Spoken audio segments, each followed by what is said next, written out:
Halo, Assalamualaikum. Gue Awan. Seperti nama gue selalu ingin seperti awan. Ketika putih, mungkin bisa meneduhkan apa aja yang ada di bawahnya. Bahkan ketika gelap, dia bisa membantu menurunkan hujan yang dapat menjadi sumber kehidupan bagi lingkungan sekitarnya. Mungkin itu juga alasannya kenapa orang tua gue memberi nama gue Awan, agar bisa memberi rasa nyaman bagi orang lain. Untuk itu juga sebabnya podcast ini ada. Karena gue berusaha ada untuk siapa aja yang mungkin ingin berbagi kisahnya sebagai penutur keresahan.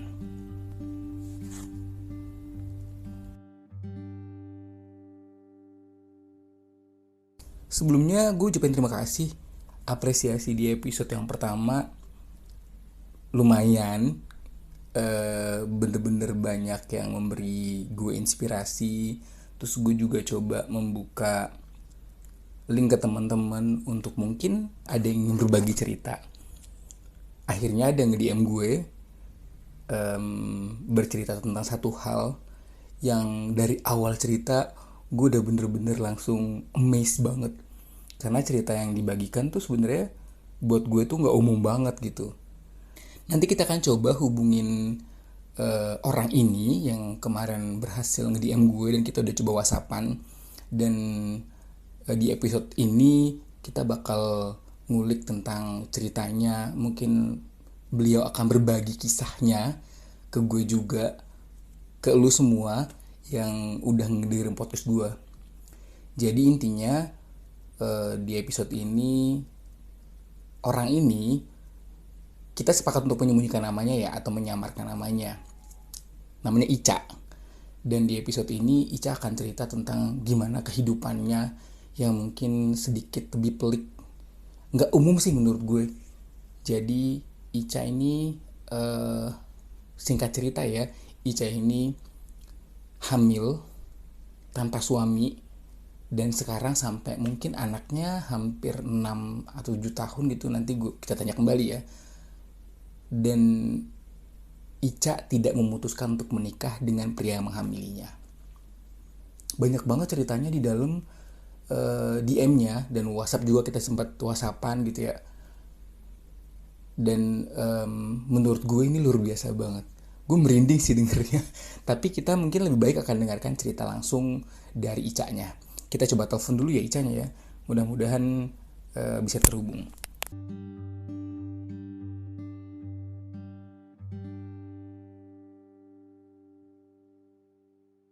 Halo, Assalamualaikum. Waalaikumsalam. Cak, suaranya agak pelan, Cak. Oh, oke. Oke, mungkin suaranya lebih kenceng lagi kali, Cak ya? Kayak nggak kedengeran gitu. Ini udah kenceng. Oh iya, udah kenceng. Oke, Cak, sebelumnya makasih dulu udah nge-DM aku. Terus kemarin kita juga sempat berbagi tukar nomor WhatsApp ya, Cak ya. Akhirnya bisa saling cerita tentang cerita hidupnya Ica. Ya, Sebelumnya aku masih amazed banget sih, Cak. Maksudnya cerita yang mungkin kemarin diceritakan sedikit ke aku itu kayaknya em, nggak umum aja gitu. Maksudnya kisahnya tuh kayak umum ya. iya, aku nggak mesti nggak bisa nyalahin, nggak menyalahkan atau membenarkan posisinya, cuman memang ternyata nggak umum aja gitu. Oke, kita mulai Ca ya ceritanya ya Ca ya. Mungkin nih Ca Agak di yang luar batas normal. ya, betul betul betul, agak amazed juga sih sama ceritanya Ca. Ca, yang paling pengen aku tanya pertama kali nih ya, mungkin biar lebih sistematis aja gitu. Pertama kali apa yang dirasa ketika pertama kali tahu hamil, Ca? Ceritanya tuh agak ribet sih sebenarnya. Cuma Oke. eh, kalau dari awal itu sebenarnya kayak karena aku nggak ngerti masalah kehamilan. Oke. Emang emang nggak di lingkungan yang belum di lingkungan orang hamil dan nggak mau tahu juga karena emang nggak kepikiran kan. Mhm mhm. Jadi terakhir mens itu misalnya aku di Mhm. bulan Januari ya. Di bulan Februari di tanggal yang sama seharusnya mens itu aku telat, emang sering telat gitu loh, Oke. ya kan. Nah, Mhm. jadi pada saat aku tes pack itu negatif karena aku nggak ngerti ternyata tes pack itu yang aku beli harus dipakai di pagi hari. Terus abis itu di tes pack siang tuh negatif, nggak hamil, ya aku putuskan dianya, aku blok semuanya orangnya itu. Gila. Terus Oke, iya, akhirnya ketahuan terus hamil nih, Cak. abis itu lanjut ini kuliah seperti biasa, tiba-tiba terus badannya jadi mual kayak di jalan nggak turun-turun loh, kayak dalam bus tapi nggak turun-turun gitu, mual gitu-gitu kan. Nah terus temenku bilang coba di tes pack, kan udah kemarin aku pikir kayak gitu kan. Oh, jadi Terus ya temen udah coba tahu di tes kalau pack pagi. kamu sempat berhubungan Ya temen dekat, temen kampus kan. Oke. Ya udah pagi-pagi di tes tuh pagi-pagi. Habis tes pack ternyata positif. Terus aku buka blokiran, telepon, ya aku telepon dianya. Terus dia jawab pertama kalimat yang keluar dari mulut dia, ngapain kamu blokir aku gini. Aku hamil, bilang gitu. Hah? Katamu kemarin enggak, kata dia gitu. Nah ya udah, kalau nggak percaya langsung aku matiin. Pokoknya tuh memang beda banget, hormon hamil tuh jadi kayak negatif thinkingnya tinggi banget gitu loh, kayak sensitif kayak gitu. Udah, terus habis udah nggak ada kabar sama sekali, aku jalanin kuliah seperti biasa. Tiba-tiba bapak kos manggil, sekitar berapa malam setelah itu ada yang cari, ya kan nggak boleh masuk ke kos kan, jadi aku keluar, terus ternyata dia datang. Oh, bentar, Cak. Oh, nangkep dulu. Jadi ceritanya kalian itu posisinya di satu kota Sama-sama di ya, di kuliah ya di kota yang sama. ya. Jadi dia udah selesai. Oh, tapi masih di kota itu posisinya. Ya, tapi masih di situ lagi cari kerja. Oke, lanjut, Cak. Terus dia ini bilang kan di sana, itu mau anak aku mau bukan, aku mau tanggung jawab, dia bilang kayak gitu. Oh gitu. Tersinggung dong, emang aku cewek kayak mana gitu, dia omong kayak gitu. Karena ada kan, kata bukannya. Iya, mau ya apa enggak, aku mau tanggung jawab, dia bilang kayak gitu. Oke. Mungkin karena efek hamil kan, aku nggak ngerti pada saat itu pokoknya, tapi emang dari dulu sifat aku nggak pernah punya pacar lama gitu loh, kayak tiba-tiba ada bad mood-nya ngelihat orang itu, nggak mau aja ngeliat muka orang itu tanpa alasan. Jadi aku pikir ini memang yang kayak biasanya itu. Oke. Sebelumnya aku pikir kan mungkin karena belum pernah berhubungan makanya aku kayak gitu. Setelah ini ternyata aku tes kayak gitu, ternyata sama juga. Kayak bisa tiba-tiba ilfeel gitu loh, gampang ilfeel tanpa alasan. Kayak ada hormon bawaan hamil gitu ya, karena perempuan juga nggak terlalu. Ya, tapi sebelumnya sebelum hamil juga sering kayak gitu, kayak pacaran sama orang tiba-tiba nggak suka, nggak pacar aja sih, sama saudara ada masanya aku nggak mau lihat muka orang itu tanpa alasan. Nah aku belum kenal psikolog waktu itu, jadi belum pernah sharing kalau itu ternyata ada masalah psikologinya sendiri gitu.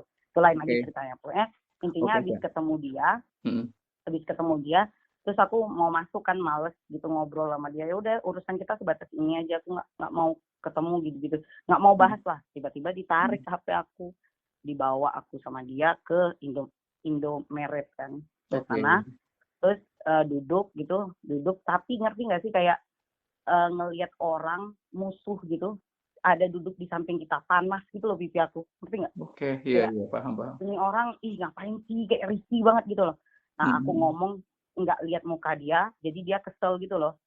Kayak terus gimana ini, kamu mau nikah nggak, kata dia gitu. Dan ternyata pada saat itu dia sempat chat abang aku, tapi itu aku taunya udah lama banget, baru kemarin ini aku tahu dia chat abang aku dan bilang mau nikah sama aku, tapi nggak direspon sama abang aku karena aneh, nggak penting gitu kan. Dan dia nggak bilang kalau kamu hamil ya, Cak? Sebenarnya dia niatnya baik orangnya, mau tanggung jawab sebenarnya. Nah karena aku jutek, jadi dia mukul. Oh gitu. Jadi sempat mukul di awal. Ya sempat mukul.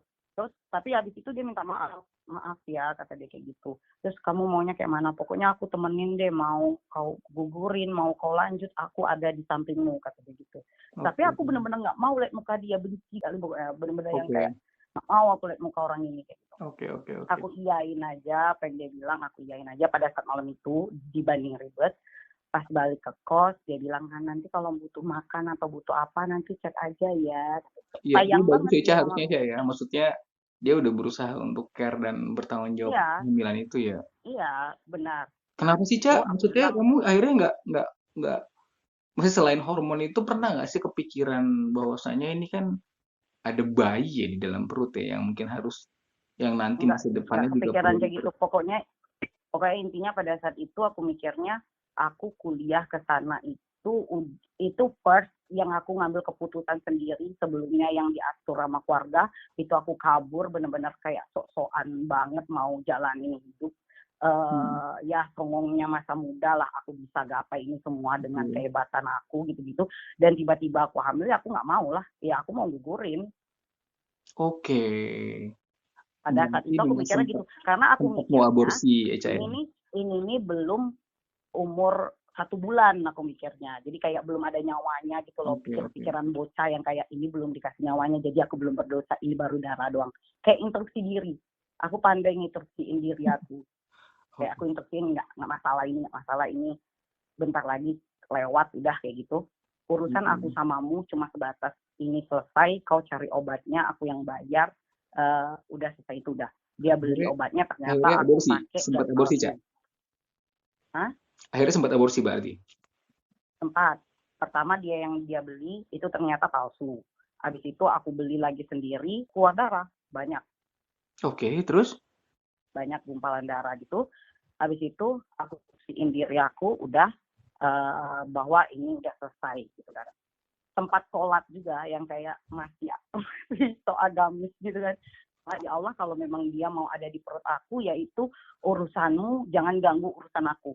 Udah di tahap yang stres, udah sebenarnya itu kategori kata psikolog itu udah stres. Jadi keputusan yang aku ambil itu kondisinya mental aku udah nggak bener gitu loh. Jadi aku jalanin aja, aku party ke Bali, jalan gitu, terus balik ke tempat orang tua aku dalam kondisi hamil 5 bulan. Aku pulang, 5 masuk 6 itu aku pulang. Yang sebelumnya aku langsing banget, jadi orang nanya kayak kenapa bisa tiba-tiba gendut, tapi karena posisinya nama aku di rumah itu nggak ada jelek-jeleknya karena aku anaknya agak tomboy gitu dan nggak pernah pacaran, jadi orang nggak ada berpikiran negatif. Oke. Dan kebetulan kakak kandung aku dalam kondisi yang hamil juga, jadi orang fokus ke dia bukan ke aku. Cek, kita potong dulu, Cak, ya. Tadi kan maksudnya waktu aborsi udah yakin keluar dan Udah. Terus maksudnya kamu sempat party ke Bali, terus pulang ke kampung halaman dalam kondisi ngerasa itu masih ada yang hamil 5 bulan? Enggak, aku ngerasanya nggak ada. Oh, kamu ngerasanya nggak ada? Kayak yang kayak aku mual, yang aku itu tuh Tapi kulawan semua. Postur tubuh kan maksudnya berubah kan, Cak? Iya, tapi kayak enggak, aku instruksiin ini udah nggak ada, paling ini kayak sisa-sisa. Parah banget aku hamilnya, parah banget, yang muntah-muntah benar-benar di kampus tuh bawa permen, benar-benar yang parah banget hamilnya tuh, benar-benar yang muntah nggak sama sekali bisa makan. Jadi aku cuma minum Krolofil sama sari kurma. Makanya kalau ada ibu-ibu hamil nanya, kenapa anakmu bagus banget, ya aku jawabnya minumlah sari kurma sama Krolofil. Sempet rekomendasi. Nggak, maksudnya gini, Cak. Dari ya, aborsi kan keluar darah nih. Kamu ngerasanya nggak hamil, tapi tadi kita punya keluhan mual-mual gitu selama 5 bulan tuh gimana sih, Cak, maksudnya, Cak? Jadi kan ternyata Jadi habis aborsi, kamu party ke Bali, pulang ke kampung posisinya, dan itu ngerasa hamil dan tidak ada keluhan apa-apa? Enggak, udah enggak, karena itu tuh kayak udah masuk 3 bulan ternyata. Jadi ngitungnya itu dari terakhir mens. Yang ngerasa keluhannya sebelum 3 bulan itu, sebelum aborsi itu ngerasa banyak? Ya, iya. Oke. Maksudnya gini, di kampung gimana, Cak? Kan orang tua kan pasti ngerasa. Kalau ayah sebenarnya kayaknya dia tahu, tapi kayak dia ngomong kayak dia masih berpikiran positif gitu loh. Kayak om aku ngomong sama abang aku kayak itu hamil deh. Abang aku ngomong ke aku, kalau kau ngelakuin yang kayak gitu berarti kau nggak sayang orang tua kau kayak gitu. Seharusnya aku mau jujur pada saat itu. Tapi posisinya aku ngerasa ya enggak, aku pede banget enggak gitu loh. Nah terus abis itu sempat dibeliin obat cacing, kan dikira cacingan gitu. Dan memang kalau minum Krofil itu bisa gendutan gitu loh. Jadi mikirnya karena itu. Tenang, nafsu makan gitu ya? Mikirnya karena itu ya. Nah terus abis itu aku sempat ke tempat di kampung aku adalah dukun beranak gitu kan. Jadi aku sempat sebelum ke sana aku tes pack dulu, karena aku pertama itu aku taruh HP remote di perut terus gerak perut aku. Oke. Nah itu yang pertama aku jadi mulai ragu kalau ternyata hamil gitu ya? Masih, ya. Aku tes pack dan ternyata masih positif, terus aku ke tempat dukun beranak itu, terus aku bilang, keluarin Bu, apapun, ya berapapun aku bayar. Terus dipegang sama ibunya, terus ibunya bilang, iki anakmu iki api Mbak, bagus ini, kalau kamu nggak mau, ya berapa bulan kemudian, kayak 2 bulan, nggak nyampe 3 bulan, ini keluar untuk aku aja katanya. Nah mulai itu aku diam, pulang ke rumah diam, merenung, ya udah berarti dia mau lahir. Mulai saat itu aku Dipertahankan. jalanin lah apa yang harus dilakuin gitu. Oke. Apa yang harus aku kasih yang terbaik. Ya dari segi agama, kayak misalnya sholat 5 waktu aku jalanin, baca Al-Quran aku jalanin, makan seperti biasa. Terus aku balik lagi ke kotaku, ke kota tempat Tempat aku kuliah. kuliah. Aku nggak kuliah sama sekali, tapi aku di kosan gitu. Oke. Kayak waktu itu belum zamannya GoFood kan, jadi kayak catering, terus baju laundry antar jemput gitu aku lewatin aja sampailah aku nggak tahu kalau lahir ini bakal kemana. Akhirnya aku ketemu orang yang mau ngambil anak aku, rencananya mau aku kasih orang. Sebentar Cak. Diceritain nih Cak sedikit, ini kan maksudnya posisi kehamilan tanpa suami itu kan bukan hal yang mudah ya, tanpa pasangan. Gimana sih Cak ngelewatin nih Cak, di kos-kosan, maksudnya tanpa orang tua, tanpa pasangan gitu. Pernah ngalamin depresi banget nggak sih Cak dengan posisi kehamilan kayak gini? Ditambah lagi kan Ya sebenarnya itu, keputusan tidak ingin dinikahin kan dari kamu kan, bukan dari si laki-lakinya kan? ya itu karena aku tipe orang yang tidak pernah mau menyalahkan orang lain, yang aku tahu itu salah aku sendiri, dan kalau aku ngadu ke orang tua kayak pulang-pulang hamil gitu, kayaknya nggak fair aja untuk orang tua yang udah sangat baik gitu kan, kayak udah the best banget untuk anak-anaknya, terus aku pulang-pulang hamil kayaknya nggak ini. Jadi maksud aku ya udah aku jalanin yang di dasar otak aku banget, kalau dia rezeki aku dia bakal sama aku, tapi kalau aku nggak mampu, ya itulah tadi yang aku bilang, aku kembali ke agamaku, cuma agamaku yang nyelamatin aku, ya aku sholat 5 waktu, aku baca Al-Quran, jadi per detiknya itu bisa terlewat. Dan selain itu juga aku tetap teleponan sama ibu aku seperti biasa, tapi aku menceritakan kisah aku, tapi aku pakai nama orang lain. Jadi gitu. aku tetap bisa berkomunikasi baik dengan ibu aku. Karena aku bukan tipe-tipe orang yang cerita sama temen gitu. Aku tipe yang nyimpan sendiri. Aku dekatnya sama ibu aku. Apapun aku ceritakan sama ibu aku. Tapi karena masalah ini nggak bisa aku ceritakan dengan ibu aku, ya jadi aku pakai cerita orang lain. Jadi terasa aku curhat ke dia. Oke. Tempat yang sampai yang aku khatam Al-Quran itu, ibu aku tahu kan. Jadi sampai karena saking nggak percayanya aku bisa khatam Al-Quran, sampai dipotongkan nasi kuning gitu-gitu. Bener-bener kayak aku cerita ke dia kayak gitu. Nah, tapi ibu aku mikirnya pertama itu bukan aku hamil. Dikira aku punya penyakit keras atau something like yang kayak gitu. Terus aku jalanin aja. Sampailah aku ketemu orang yang bisa ngambil anak aku itu. Jadi maksudnya rencananya si bayi ini setelah lahir akan mau aku kasih orang. Iya, udah ini banget, aku udah yakin banget dengan hal itu. Terus akhirnya pas proses lahiran beneran dikasih ke orang? Langsung aku telepon orangnya nemenin aku. Tapi semua pembayaran semuanya tetap aku yang bayar. Karena aku nggak mau posisinya kayak aku jual anak aku gitu. Oke. Dia lahir itu kan, ya itulah bidan, ya itulah juga Tuhan ya. Jadi kayak pertama lahir langsung ditaruh ke badan ibunya kan, disuruh disusuin. Jadi aku lihat muka dia pas pisah jadinya stres. Oke. Benar-benar nggak bisa ngapa-ngapain. Ibarat kata masukkan air ke dalam mulut aja tuh nggak bisa, ngerti nggak? Kayak mana aku menjelaskan ya? Aku kalau cerita tentang ini gemetar badan aku. Nggak apa-apa. Diluapin aja, Cak. Jadi kayak pertama itu biasa aja aku kasih, ya udah aku pulang. Yang bikin aku sadar itu teman aku bilang dia sama orang yang lebih baik. Aku ngerasa ini aku ibunya, aku mampu secara finansial gitu, kenapa aku kasih gitu. Tapi aku berpikir kayak kalau aku jalanin sendiri aku nggak mampu. Oke.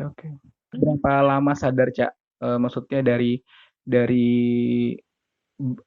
deal memberi anak itu ke orang lain, dan kamu akhirnya sadar banget bahwasanya itu anak sebenarnya nggak harus dikasih gitu loh. Diambil lagi itu berapa lama? Jadi ceritanya tuh kan kalau habis ngelahirin itu kan beda-beda ya, kayak ada ASI-nya gitu kan. Nah, jadi hari kedua itu aku baru ada ASI. Nah, baru pembengkakan itu aku telepon orangnya. Oke. Nah, jadi rencana aku ya masih tetap ngasih ASI. Nah, jadi hari ketiga itu aku ke sana, aku susuin anakku langsung. Pas aku pulang aku kayak, ini kan anak aku kayak gitu. Nah, kok aku kasih pertama, tapi aku nggak enak buat ngambil lagi tuh, udah nggak enak gitu loh sama orangnya. Karena udah bilang enggak, aku nggak akan ngambil lagi kayak gitu, nggak enakan gitu loh. Nah, tapi terus tetap aku jalanin setiap hari, aku ngantar ASI ke dia yang aku cuma bisa ngeliat kakinya doang, karena ternyata cewek itu kan yang ngambil seumuran aku. Nah, ibu dia udah balik dari China, ibu dia udah stuck, nggak boleh ketemu lagi aku sama anak aku. Padahal perjanjian awalnya aku boleh ketemu.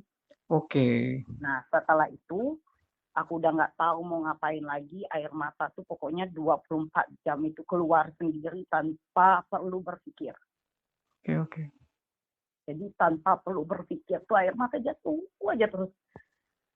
Ini yang nemenin selama 9 bulan barengan gitu, tiba-tiba hilang. Kupikir tuh ya udah lah, lahir ya udah kasih orang, ya nggak ada yang tahu kok, cuma 1, 2, 3 orang yang tahu, dan aku yakin nggak akan bisa kedengaran sampai ke keluarga aku gitu kan.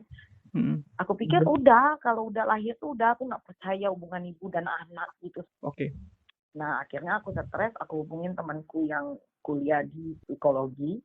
Terus aku dikenalin nama psikolog. Di situ aku ngobrol, terus mereka tanya, kamu ada tanda tangan atau yang kayak gitu nggak, El? Aku bilang nggak ada sama sekali aku tanda tangan untuk buat ininya, apa namanya tuh, tanda tangan buat kalau anak itu aku kasih. Oke. Akhirnya gimana, Cak? Habis itu pulang dari sana, temanku yang itu langsung bilang kayak, besok pas kamu nganterin susu aku ikut ya, kayak gitu. Nah, aku chat si orangnya ini. Orangnya bilang dia di rumah sakit, tapi dia nggak bilang kalau yang di opnam itu anak aku. Oh gitu. Jadi sempat di opnam. Di hari ke-6 itu anak aku di opnam, tapi dia nggak bilang itu anak aku. Jadi aku tetap ngantar susu aja. Nah, pas aku ngantar susu, pembantunya bilang kalau anaknya di opnam. Di situ aku udah nggak tahu mau kayak gimana lagi. Aku bawa motor yang benar-benar habis ngelahirin sama psikolog itu. Aku pergi, seharusnya itu di hari Minggu ya, itu aku ngantar susu. Di hari Senin seharusnya aku pakai Komnas Perlindungan Ibu dan Anak udah bikin janji buat ke sana. Untuk ngambil si bayi ini. Karena menurut Komnas Perlindungan Ibu dan Anak itu mereka bisa dilaporin karena kondisi mental aku terganggu. Seharusnya bukan dipisahkan sama anaknya, seharusnya malah dibantu. Seharusnya malah dipisahkan, itu mereka bisa dipenjara gitu posisinya. Oke. Nah, aku sakit, anak aku sakit. Di situ aku baru ngerasa ini kayak baru aku bisa kayak sadar, oh ini kayak gini jadi ibu. Yang dulunya aku ngomong bisa kasar sama ibu, pas aku udah punya anak, oh gini ya sayang kamu sama ibumu, jauh lebih sayang berlipat-lipat ibumu lagi ke anak. Betul. Nah, jadi kayak hari Minggu itu aku langsung ke rumah sakit bareng sama psikolognya itu, padahal udah beli, kan aku setiap perjalanan jauh kan ngantar susu, aku udah beli ice box yang buat nyimpen untuk perjalanan. Aku mikir kayak, ini aku ada uang untuk besarin, ada ini, kok aku sendiri yang jalanin gitu loh. Nah, mungkin ini cara Tuhan buat balikin dia ke aku. Jadi aku ke rumah sakit, aku temuin, pada saat itu mau temuin ibunya, terus kata psikolognya, enggak usah, kita langsung ke dokternya aja. Nemuin dokternya, terus aku ceritain, dokternya juga yang sampai mau nangis gitu ngeliat aku. Terus ternyata anak aku itu kekurangan ASI. Harus diinkubator 68 jam. Nah, pada saat itu kita sidang lah di dalam rumah sakit itu. Dipanggil orang yang ngenalin aku ke orang itu, semuanya ditanya satu-satu, dan nggak tahu kenapa bisa sejalan aja temen aku yang belum lulus psikolog itu sebenarnya, dia ngaku dia psikolog pribadi aku, kayak natural aja terjadinya gitu. Jadi kayak ditanya, ini mbaknya siapa? Mbaknya psikolog pribadinya ini katanya si Ica ini katanya. Si Ica gitu ya. Terakhir baru aku yang ditanya. Iya aku jawab, ibu pernah melahirkan, aku bilang kayak gitu. Ya kata dia. Aku pikir setelah lahir aku bisa pisah aja sama anak aku bilang gitu. Itu aku belum ketemu anak aku ya. Aku pikir bisa aja aku pisah sama anakku. Ternyata ibu dan anak itu nggak gampang itu ikannya aku bilang. Iya. Aku nggak mau anak aku sama kalian, aku mau anak aku sama aku lagi, aku minta maaf. Oke. Terus akhirnya psikolog aku bicara posisi secara hukumnya seperti apa. Dan akhirnya anak aku balik ke aku lagi. Dengan posisi orang tua aku yang juga belum tahu sama sekali. Oke. Akhirnya, Cak, sekarang gimana cara nyampein ke orang tua? Kamu hamil, melahirkan, menceritakan segala macam kondisi yang terjadi, dan juga tanpa suami yang pasti. Itu aku balik ke kosan dengan anak aku. Terus aku kebetulan di sana ada kakak angkat yang posisinya punya anak umur 7 bulan. Dan dia desainer gitu. Jadi dia punya galeri yang memang ada tempat kamar buat anaknya. Jadi aku kasih tahu dia bahwa selama ini aku nggak kasih tahu dia kalau aku hamil. Nah pas aku kasih tahu dia langsung, ya Allah kenapa nggak kasih tahu kamu posisinya kayak gitu, pasti aku temenin semuanya kata dia. Dia nangis yang kayak nggak nyangka gitu loh, karena aku kan biasanya anaknya nggak pacaran, ceria, apa-apa dibawa enjoy, kok bisa kayak gitu nggak ngasih tahu gitu loh. Nah akhirnya dia suruh aku tinggal di tempat dia. Nah selama aku tinggal tempat dia tuh 2 bulan berjalan, ya aku jalanin aja tanpa orang tua aku tahu. Nah akhirnya mbak itu yang menekan aku buat orang tua aku tahu, karena dia yang tanggung jawab kalau ada apa-apa nanti, dia bisa disalahkan. Oke. Nah akhirnya gimana? Ayah yang nelpon. Itu suara bayi siapa? Anak mbak, aku bilang gitu. Terus aku matiin, terus ibu nelpon lagi. Terus karena yang biasa aku teleponan tiap hari, ini karena aku ngasuh anak aku, jadi 2 bulan aku nggak bisa ditelepon-telepon, jadi mereka kayak berpikir kok uang kirimannya jadi berapa kali lipat tapi aku nggak ada kabar gitu kan. Akhirnya aku telepon ibu, karena abang aku yang ngechat, kau ada apa, jangan kayak gitu, ibu stres benar-benar karenamu. Aku nggak mau kasih tahu karena posisinya kakak aku lagi hamil, dan kehamilan dia tuh yang memang yang tipe yang dikit-dikit sakit gitu loh, jalur rahimnya ketutup. Jadi aku nggak mau dia stres juga, bedanya cuma 2 bulan doang. Nah akhirnya orang tua bilang apa, Cak? Di telepon, halo ibu, tak hamil, astagfirullahaladzim, udah melahirkan, Allahu Akbar, kata ibu gitu kan. Ini gila lu, Cak, masih ketawa. Diam deh ibu. Kuat banget. Ya kalau aku bawa nangis, ini aku bisa gemetar beneran. Nah terus ya udah, kata diambil sama kakak aku. Karena pertamanya aku udah pancing seminggu sebelumnya, aku kirim foto anak aku dulu, cantik banget, anak kamu Cak, kata dia gitu kan. Iya. Terus dibilangin, aku jawab iya gitu. Terus mana bapaknya? Itu nggak aku balas lagi. Nah akhirnya pada saat itu kakakku langsung, kayak mana kondisinya, gimana keadaannya, baik dia di mana tempat tinggalnya, kamu gimana keadaannya, udah kayak gitu doang. Nggak ada yang nanya kayak, oh ini mau cari suaminya gitu-gitu, nggak. Aku kebetulan emang dari keluarga yang kayak udah susah, ngapain ditekan-tekan, kalau nggak mau cerita ya nggak usah dulu. Gitu ya? Yang penting anakmu baik dulu.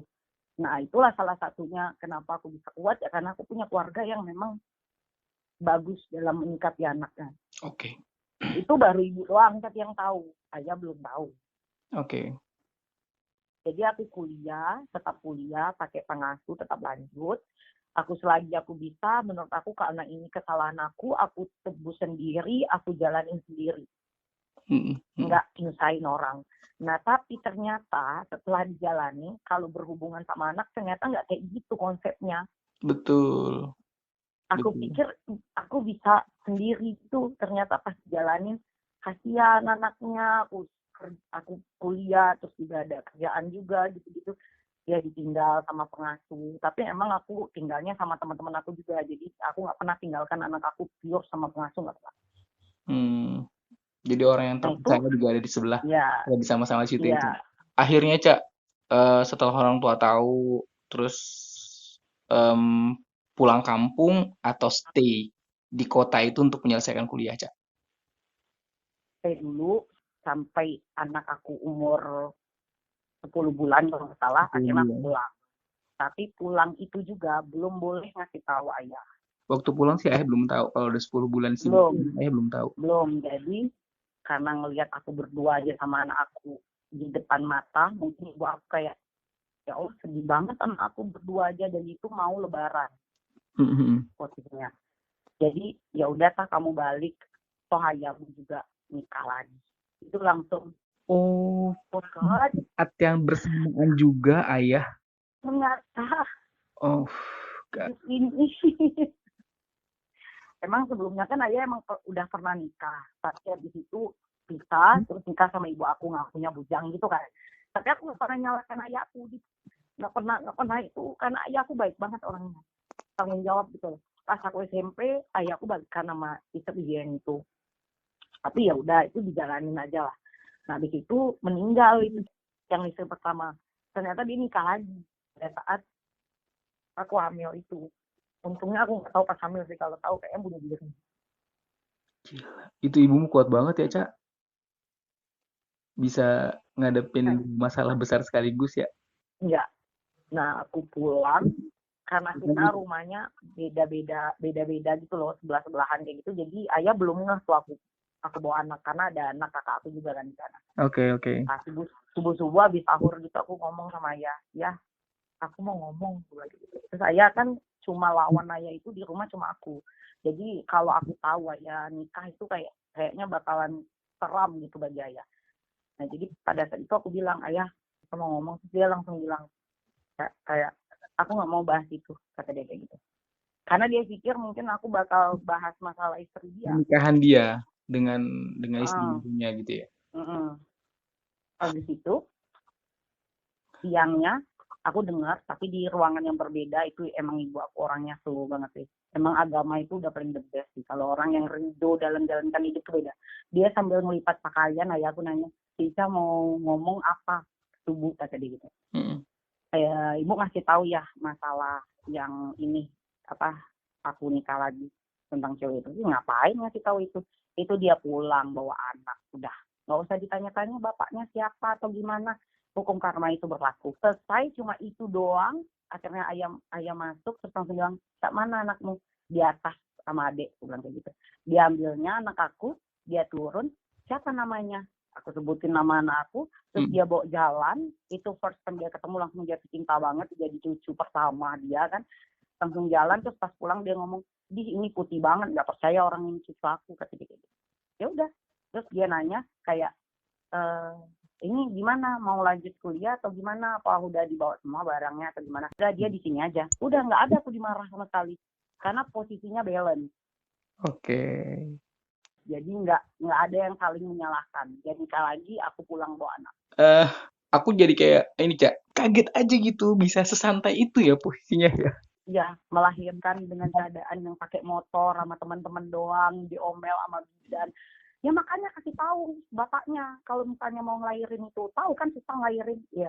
Makanya ada yang kayak ngomong kalau orang lahiran hamil di luar nikah itu gampang, itu aku sakit hati banget dengernya. Ya, aja gampang sakit ya.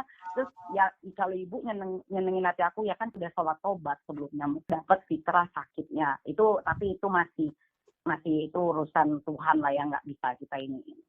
Ngerti kan ya, kan ada ustadz yang ngomong kayak orang yang hamil luar nikah itu ditarik rasa sakitnya karena dia nggak diridoin gitu. Makanya aku nggak pernah mau jadi narasumber itu ya karena itu. Jadi nanti ada orang termotivasi kayak, nggak apa-apa aku hamil luar nikah, asalkan aku bisa bertanggung jawab. Nggak gitu konsepnya, kasihan anakmu. Aku juga mikir pertama kayak gitu. Itu anak nggak ada ininya, Nggak ada dosanya ya. Nah, anak-anaknya nggak ada dosa, terus jadi di kemudian hari kayak gimana dianya, kasihan banget sumpah. Oke. Aku keluarga cowok itu baru tahu baru awal tahun ini, anak aku udah umur. Oh jadi sekarang si 5 tahun. Laki-lakinya udah tahu. Sekarang anaknya umur berapa, Cak? Mau masuk 6. Mau masuk ke 6 dan baru tahu sekitar 6 bulan terakhir ini ya, Cak? Ya. Apa yang pertama kali diucapkan sama keluarganya, Cak? ya dia mikir kok baru ngasih tahu sekarang. Kayak dipikirnya aku mau nitipin anak aku, terus aku mau cari uang, kayak gitu. Oke. Atau Dia meminta tanggung mikirnya jawab kali itu maksudnya ya?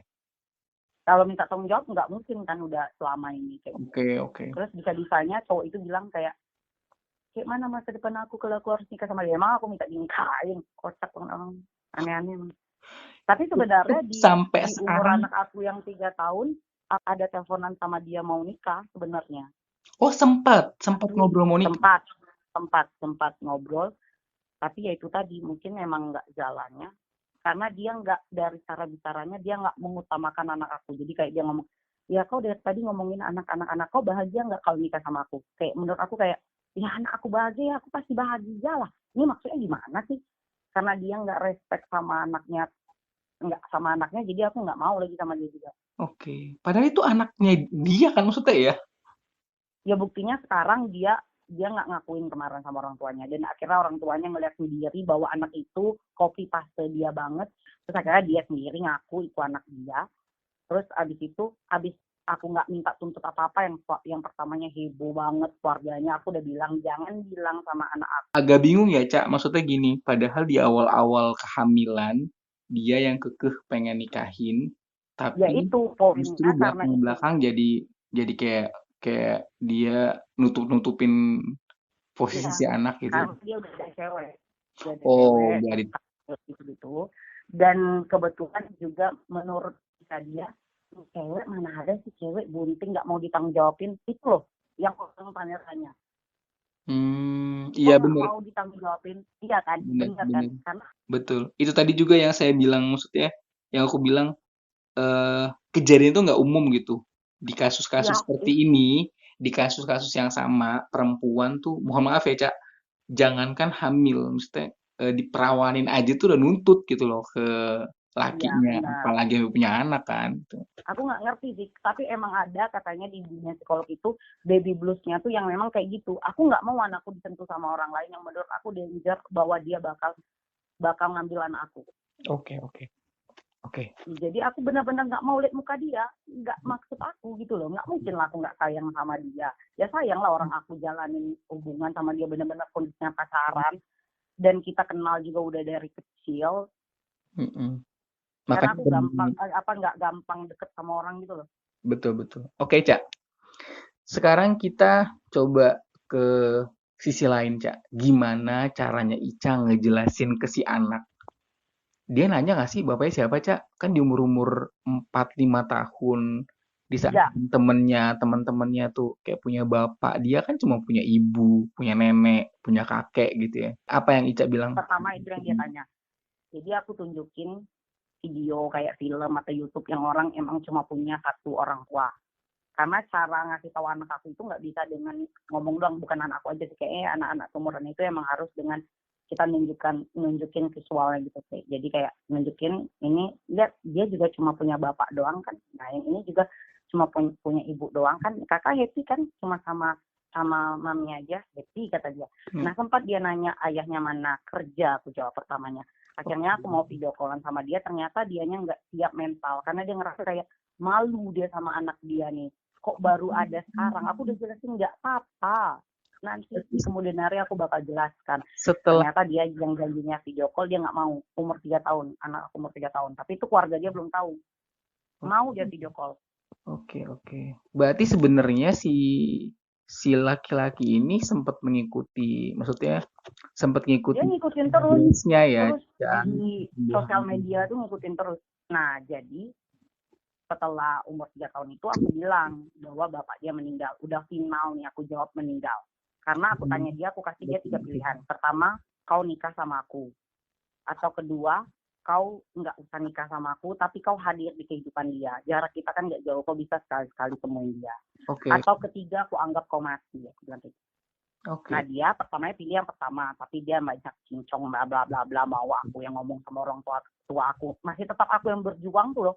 Pada posisinya aku udah berjuang dengan ya mbok pikir ini anak di badan aku yang seharusnya aku kuliah lulus dan aku bisa kerja dengan apa yang aku cita-citakan, tapi jadinya enggak. Aku yang ngasih tahu orang tua kamu lah, kok jadi aku yang ribet gitu kan. Akhirnya dia pilih yang ketiga. Oh, Dia dia dianggap ini mati. memilih opsi yang ketiga. Berarti Ya, berharap dia dianggap dianggap mati. mati. Oke, oke. Nah, keluarga aku nggak pernah mempertanyakan itu sama sekali, nggak pernah. Oke. Gimana, Cak, sekarang? Keluarganya tahu itu karena aku balik ke daerah yang ada keluarga mereka. Jadi kayak yang tadinya aku, jadi selama 5 tahun itu hidup aku kayak ini, aku kan teman-teman aku banyak ya yang kasusnya yang hamil luar nikah gitu, maksudnya anak yang hasil hamil luar nikah, dan mereka selalu bilang kamu harus kasih tahu anakmu kalau dia bapaknya masih hidup. Nanti di kemudian hari itu bakal jadi ini buatmu sendiri, kata di bumerang buatmu sendiri. Bisa Betul, anakmu ninggalin kau, nanti bapaknya bisa aja ngomong kau yang nggak mau dinikahin gini-gini. betul. Stresnya masya Allah, astagfirullahaladzim, nggak bisa aku jalankan hidup aku 5 tahun itu bener-bener kayak neraka bagi aku, tapi aku harus happy di depan anak aku, bener-bener harus setiap hari harus do the best everything kayak gitu kan. Tapi otak aku sama hati aku ini kayak gimana. Nah akhirnya ada sepupu aku yang ngasih tahu adik dia. Oke. Terus aku langsung bilang sama adiknya, jangan kasih tahu bahwa bapaknya hidup dulu, karena kalau kau nggak bisa jamin bapaknya bakal ngakuin aku gitu. Yang dia karena bocah dia kasih tahu. Tuh sebelum tidur pasti ada obrolannya. Dan anak aku bilang, Pak Mami, Dedi itu kata ontinya masih ada, masih hidup, kata dia kayak gitu. Itu yang pertama bikin anak aku pusing. Aku jawab, Mami bercanda nak, orang dedinya lagi kerja ya, jadi belum bisa. Aku nggak mau ngajarkan anak aku benci sama orang soalnya. Jadi aku bilang dia bekerja dan nggak bisa ketemu kamu.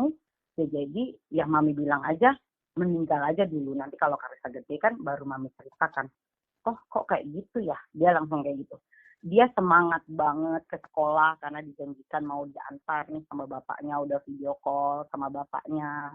Terus bapaknya ngasih tahu dia punya cewek. Anak aku langsung ngapus WA-nya dan nggak mau ketemu. Oke. Itu patah hati terbesar dalam hidup aku, lebih parah dibanding yang kemarin sih. Benar-benar dia akhirnya ketemu sama bapaknya, tapi dia nggak mau dipegang. Dan akhirnya aku yang bilang kalau aku sama dia baik-baik aja, aku pegang tangan bapaknya, dia mau digendong, dipeluk sama bapaknya, nangislah bapaknya di situ. Tiba-tiba nggak ada kabar lagi juga ini. Ya, jadi aku bilang sama anak aku nggak apa-apa, nanti kakak nggak suka sama dia, setiap orang punya jalannya beda-beda, nanti doain aja kakak dapat dia baik. Itu aja. Dan alhamdulillahnya anak aku ya sekarang udah masuk 6 tahun, logikanya lebih ini ya, lebih dalam lagi. Yang gara-gara kasus bapaknya datang itu dia nggak mau sekolah sama sekali. Karena dia mungkin udah telanjur bilang sama teman-temannya mau diantar bapaknya, tapi ternyata nggak jadi tuh. Jadi dia masuk ajaran baru lagi dan sekarang alhamdulillah dia udah semangat banget. Tapi bentar dulu. Tapi karena kakak aku juga pisah, jadi anak aku bisa ngomong kayak, ayah itu kemana ya? Dia manggilnya ayah kan, suami kakak aku. Ini sebenarnya nggak penting, tapi kayak poin, ternyata ini anak sakit hati banget. Aku baru tahu dari kalimat dia ini. Kayak itu ayah itu kok nggak ada Mami, kata dia kayak gitu. Ayah udah pisah nak sama bunda. Oh kayak Dedi ada cewek lain kayak gitu. Ya Allah kasihan banget aku, yang hidup aku yang kayak masih kecil bahagia banget, ayah ibu aku ada terus untuk aku jalan, terus anak aku harus ngejalanin hidup kayak gini. Kayak yang patah hati sekarang bukan aku, anak aku patah hati banget dia sama cowok. Bener-bener kayak kecewa banget dia. Tapi dia ceria, anaknya ceria, pinter, Tapi membekas nggak kan ada Cak ya. masalah. Tapi pasti hatinya udah luka. Oke. Gila Cak, ini ceritanya deep banget. Thank you ya Cak. Ini juga mudah-mudahan bisa jadi inspirasi buat orang lain Cak. Intinya ya Cak ya, tadi mungkin Ica juga bilang jangan sampai maksudnya Ica udah pernah melakukan yang kayak gini salah, meskipun itu mungkin kayak Tuhan mungkin menarik rasa sakit, tapi bukan berarti kamu boleh melakukan hal kayak gini gitu kan Cak ya. Ya, dan satu lagi, aku mau banget bilang, ini kan di YouTube ya. Aku mau banget bilang kayak gini. Orang itu, sex education itu penting banget. Karena pertama aku bisa ke perawan itu karena aku bodoh banget. Cuma karena berpikir kayak kenapa aku nggak bisa pacaran lama kayak orang. Apa karena aku nggak pernah mau ngasih virgin aku. Dan itu tolol banget, di umur 20-an baru ke perawan tuh tolol. Mending nikah gitu loh. Ya kan? Iya. Aku bertahan karena di keluarga yang memang jaga anaknya dengan benar gitu loh. Nah, jadi hubungan ibu dan anak, ya, ibu dan anak itu penting banget. Jadi jangan tabu bicara sex education sama anak, itu yang pertama.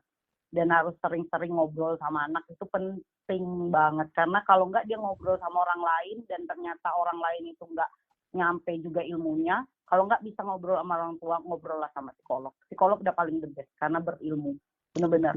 Kau harus ngambil pilihan yang tepat ya, kau curhatnya sama psikolog yang nggak usah kau kenal, dan jangan tinggal sholat sama ngaji, pokoknya itu udah paling penting, udah nggak ada yang lain yang bisa nyelamatin hidup kecuali itu. Oke, Bener-bener itu doang. noted. Mudah-mudahan bisa jadi inspirasi ya, Ca. Terima kasih, Ca, ceritanya. Amin. Udah speechless banget ya ngobrolnya. Pokoknya udah nggak bisa ngomong apa lagi. Nanti mudah-mudahan kita bisa share lagi next time mungkin dengan cerita yang berbeda, Ca. Terima kasih ya, Ca ya, waktunya. Salam buat anaknya juga ya, Ca. Iya. Oke, terima kasih, Ca. Sama-sama. Terima kasih udah mau mendengarkan. Oke, terima kasih. Assalamualaikum. Waalaikumsalam warahmatullahi wabarakatuh.